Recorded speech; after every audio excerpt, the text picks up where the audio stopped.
শেষ ছবিতে সালমান শাহ কত পারিশ্রমিক নিয়েছিলেন?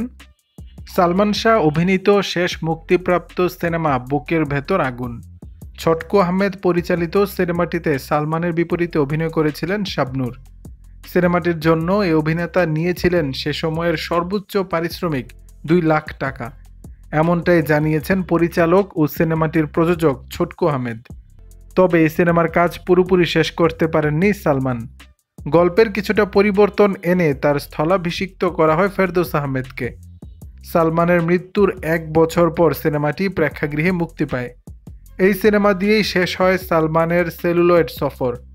মৃত্যুর সময় সালমানের হাতে তখন অনেকগুলো ছবির কাজ ছিল।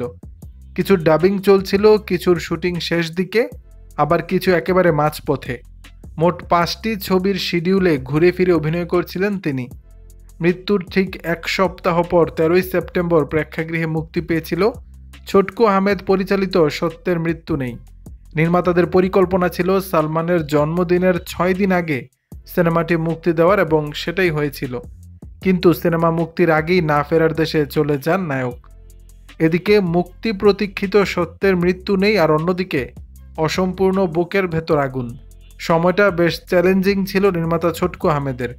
সেই সময় স্মৃতিচারণা করে তিনি বলেন, সিনেমা মুক্তির প্রায় ২ মাস আগে থেকেই পরিকল্পনা অনুযায়ী পোস্টার, ব্যানার প্রস্তুত করে জেলায় জেলায় পাঠিয়েছিলাম। সিনেমার প্রমোশনে যাওয়ার শিডিউলও দিয়েছিলেন সালমান। কিন্তু মৃত্যুর খবরে স্তব্ধ হয়ে যায়। এমন কিছু হয়ে যাবে কল্পনাও করতে পারিনি।